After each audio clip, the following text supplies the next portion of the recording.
आप देख रहे हैं पूर्णिया 10 न्यूज।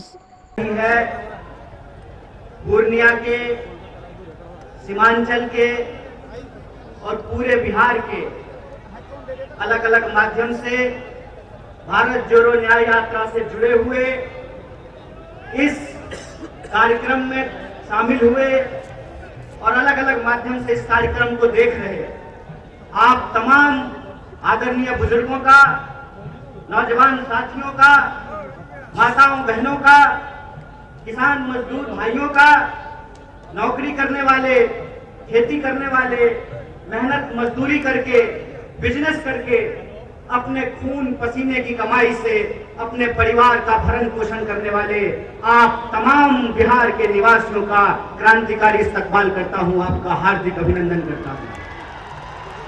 साथियों, आप सब जानते हैं कि आज 30 जनवरी है और 30 जनवरी को हम पूरे देश में, पूरी दुनिया में बलिदान दिवस के रूप में याद करते हैं। हमारे राष्ट्रपिता, हमारे बापू महात्मा गांधी को याद करते हैं और यह संकल्प लेते हैं कि मरते दम तक उनके आदर्शों पर चलेंगे।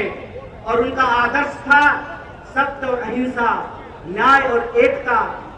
और उनकी जो एकता की बात थी, उस एकता की बात के चलते ही जिनके आखिरी क्षण में भी मुंह से हे राम निकला था, उनको एक आतंकवादी कायर नाथू राम ने हत्या करने का काम किया था।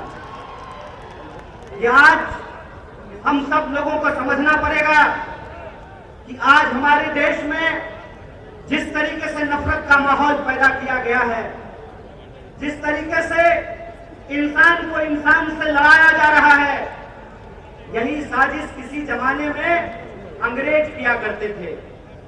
अंग्रेज भारत के लोगों को आपस में लड़ाते थे, हिंदू मुसलमान करवाते थे, मंदिर मस्जिद करवाते थे और फूट डाल करके हमारे ऊपर 200 साल तक राज किया था।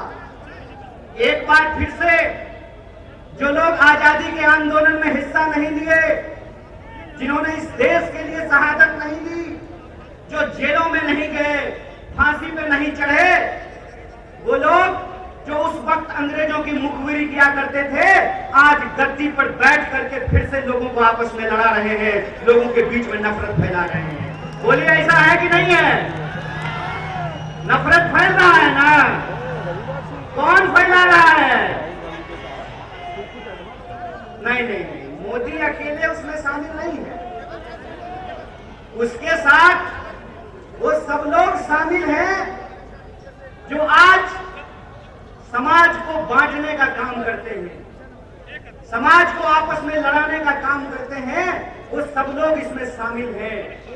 तो आप सब लोगों से मैं ये आग्रह करना चाहता हूं, आप सब जानते हैं कि कांग्रेस पार्टी ने, भारतीय राष्ट्रीय कांग्रेस ने अंग्रेजों से लड़ करके इस देश को आजादी दिलाई। आजादी दिलाई कि नहीं दिलाई? देश आजाद है ना? कौन आजाद कराया देश को? कांग्रेस ने इस देश को आजाद कराया। और आज एक बार फिर से जब देश में नफरत फैल रही है, उस नफरत के खिलाफ हमारे नेता श्री राहुल गांधी ने कन्याकुमारी से लेकर के कश्मीर तक पैदल चले वो, और उन्होंने कहा कि डरने की जरूरत नहीं है, डरो मत। इस समाज के भीतर जो न्याय है, लोगों का जो हक है, उसके लिए आपको संघर्ष करना पड़ेगा, उसके लिए आपको लड़ाई करनी पड़ेगी। राहुल जी ने कहा कि अगर देश में नफरत फैल रही है तो हमको मोहब्बत की आवाज को बुलंद करना पड़ेगा। और कन्याकुमारी से लेकर के कश्मीर तक उन्होंने भारत जोड़ो यात्रा की, भारत जोड़ो पद यात्रा की। जब भारत जोड़ो पद यात्रा हो गई, तब यह प्रश्न हमारे सामने था कि कौन सी ऐसी चीजें हैं जिससे यह देश ताकतवर बनेगा, इस देश को शक्ति मिलेगी। और यह जो आजकल रोजगार विहीन समझते हैं ना, रोजगार विहीन का मतलब ये है कि गृह मंत्री का बेटा बीसीसीआई का सेक्रेटरी बन जाएगा और आपके बाल बच्चा को कुछ नहीं मिलेगा। समझते हैं ना रोजगार विहीन विकास का मतलब। यह जो रोजगार विहीन विकास है, इस रोजगार विहीन विकास में इस देश के जो आम आवाम हैं, उनके बच्चों का, उनके जीवन यापन का मुद्दा कैसे हल होगा। इसीलिए यह बात कांग्रेस पार्टी ने उठाई कि समाज के हर तबके को भागीदारी देना पड़ेगा और भागीदारी देने के लिए यह जरूरी है कि हमको देखना पड़ेगा कि समाज की रीढ़ किनको माना जाता है, देश का रीढ़ किसको माना जाता है। आप सब जानते हैं कि भारत दुनिया का सबसे युवा राष्ट्र है। भारत सबसे युवा राष्ट्र है, लेकिन इस देश के युवाओं के साथ अभी ये हो रहा है कि आप पढ़ाई करते हैं, दिन रात तैयारी करते हैं, लेकिन जब नौकरी की बारी आती है तो नौकरी नहीं मिलता है। जब एग्जाम होता है तो प्रश्न पत्र लीक हो जाता है और पैसा लेकर के, घूस लेकर के सीट बेच दिया जाता है। बोलिए युवाओं के साथ बेईमानी हो रही है कि नहीं हो रही है। आगे मत बोलिए, हमारे माँ बाप किसान हैं, चूंकि हमारे माँ बाप शिक्षक हैं, हमारे माँ बाप साधारण परिवार के लोग हैं, साधारण इनकम के लोग हैं, तो हमारे भविष्य के बारे में कोई नहीं सोचता है। बताइए, नेता का बेटा नेता बनेगा, मंत्री का बेटा मंत्री बनेगा, डीएम साहब का बेटा डीएम बनेगा, डॉक्टर साहब का बेटा डॉक्टर बनेगा, लेकिन किसान का बच्चा किसान नहीं बनना चाहता है। बोलिए, किसान का बच्चा किसान बनना चाहता है? क्यों नहीं बनना चाहता है? इसलिए नहीं बनना चाहता है कि इस देश की हकीकत ये है कि हर घंटे 2 किसान आत्महत्या करते हैं, हर घंटे एक नौजवान आत्महत्या करता है, हर मिनट किसी महिला के साथ कोई ना कोई अपराध होता है। आए दिन हमको यह सुनने को मिलता है कि जो शोषित पीड़ित वर्ग के लोग हैं, उनके ऊपर लगातार हमले होते हैं, उनका अधिकार छीना जाता है। देश की इस परिस्थिति को देखते हुए, जब बेरोजगारी 45 साल में सबसे ज्यादा है, महंगाई आसमान छू रहा है। आप लोगों को याद था ना, पहले पेट्रोल कितना में मिलता था? पहले पेट्रोल कितना में मिलता था? 50 रुपया में। अब कितना में मिलता है? 100 रुपया में। महंगाई बढ़ी है कि नहीं बढ़ी है? सरसों का तेल पहले कितना में मिलता था? 80 रुपए किलो। अब कैसे मिलता है? 200 रुपये किलो। बोलिए, महंगाई बढ़ी है कि नहीं बढ़ी है? जिस तरह से महंगाई बढ़ रही है, किसानों की आत्महत्या हो रही है, जवानों की आत्महत्या हो रही है, महिलाओं के ऊपर अत्याचार हो रहा है, बेकारी 45 साल में सबसे ज्यादा है। तब इस देश के नौजवानों को, बिहार के नौजवानों को यह सोचना पड़ेगा कि उनका भविष्य क्या है। आप सोचिए कि अगर इस देश के नेता चाहते हैं कि उनके बाल बच्चों का भविष्य बना रहे, तो इस देश के किसानों को, इस देश के गरीबों को भी यह सोचना पड़ेगा कि उनके बाल बच्चों का भविष्य कैसे बना रहेगा। इसीलिए इस देश की परिस्थिति को देखते हुए हमारी पार्टी भारतीय राष्ट्रीय कांग्रेस ने और हमारे नेता राहुल गांधी ने यह तय किया है कि हम भारत जोड़ो न्याय यात्रा की शुरुआत करेंगे। और यह जो भारत जोड़ो न्याय यात्रा है, ये मणिपुर से चल करके बिहार की महान भूमि पे पहुंची है। बोलिए, बिहार महान है कि नहीं है? लेकिन आजकल बिहार को बदनाम भी कर दिया गया है। बदनाम नहीं कर दिया गया है। आज हमको मीडिया के एक साथी पूछ रहे थे कि नीतीश जी आपको छोड़ करके चले गए, इस पर आप क्या कहना चाहते हैं? हम बोले, सुनिए, कौन आया कौन गया ये महत्वपूर्ण नहीं है। महत्वपूर्ण ये है कि बिहार के जो 14 करोड़ लोग हैं, उनका जो हक और अधिकार है, रोजी रोटी कपड़ा मकान का सवाल है, अपने खून के आखिरी कतरे तक उसके लिए संघर्ष करेंगे। ये हमारा कमिटमेंट है, ये हमारा संकल्प है। किसी के आने जाने की बात नहीं है, बात है लोगों के हक और अधिकार की, बात है लोगों के लिए न्याय की। और हमारा यह मानना है, हमारी पार्टी की यह मानना है कि अगर हम इस देश को शक्ति देना चाहते हैं, अगर हम बिहार को शक्ति देना चाहते हैं तो हमको 5 प्रकार के न्याय की स्थापना करनी पड़ेगी। कितने प्रकार की न्याय की स्थापना करनी पड़ेगी? हाथ उठा करके बताइए। अरे डरिए नहीं, आप नेता थोड़े हैं कि ईडी से घबरा जाइएगा। आप तो आम जनता है, आपको क्या फर्क पड़ता है?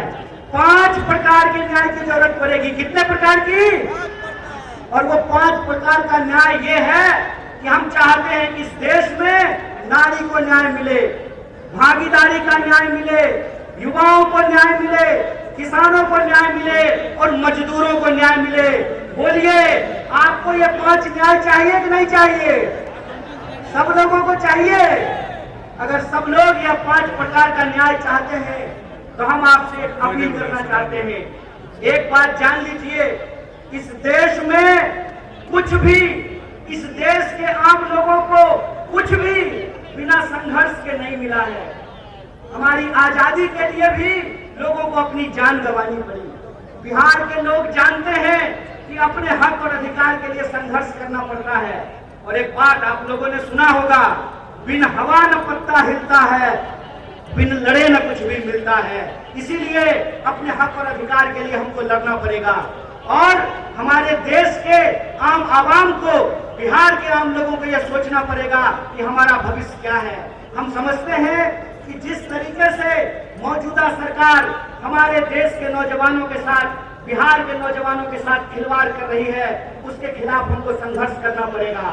आप सब सोच करके बताइए, अग्निवीर लाई सरकार और अग्निवीर में सरकार ने कहा कि 4 साल के लिए नौकरी देंगे। क्या सिपाही की 4 साल के लिए आपको नौकरी मिलेगा? लीजिएगा 4 साल का नौकरी। और यहाँ मंच पे बहुत सारे एमएलए साहब बैठे हुए हैं, बहुत सारे एमपी साहब बैठे हुए हैं। प्रधानमंत्री बनेगा 5 साल के लिए और सेना का जवान बनेगा 4 साल के लिए। बोलिए, बेईमानी है कि नहीं है? ये अगर बेईमानी है तो बेईमान को बेईमान कहना चाहिए कि नहीं कहना चाहिए? चोर को चोर कहना चाहिए कि नहीं कहना चाहिए? ये चोर और बेईमान मिलकर के इस देश के साथ लुटखोरी कर रहे हैं।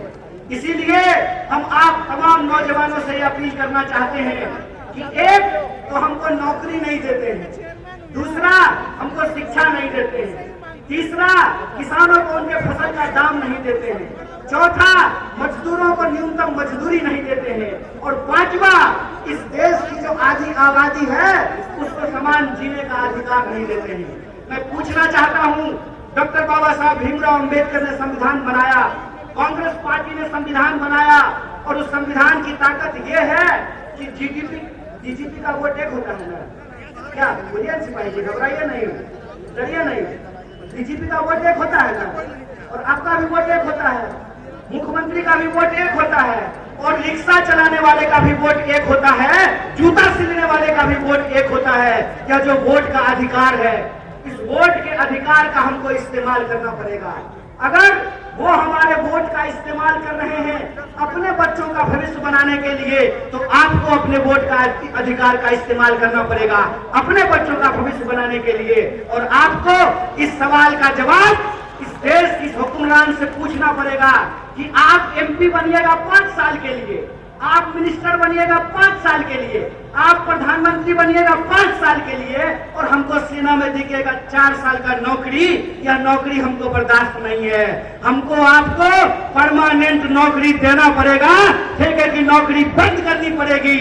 और जिसको परमानेंट नौकरी मिला हुआ है, जिसको परमानेंट नौकरी मिला हुआ है, अगर नेताओं को पेंशन मिल सकता है तो आपको शिक्षकों को भी पेंशन देना पड़ेगा, आपको सरकारी नौकरियों में भी काम करने वाले लोगों को पेंशन देना पड़ेगा। अगर इस देश के पूंजीपतियों का 12 लाख करोड़ कर्जा माफ किया जा सकता है तो आपको किसानों का कर्जा माफ करना पड़ेगा, उनके फसल का पूरा दाम देना पड़ेगा। अगर इस देश में सबको न्यूनतम मजदूरी मिल सकती है तो हम कहते हैं कि मजदूरों को भी न्यूनतम मजदूरी देना पड़ेगा। रोज बरोज नया जो है ड्रामा कर करके लोगों का अधिकार ये छीन रहे हैं।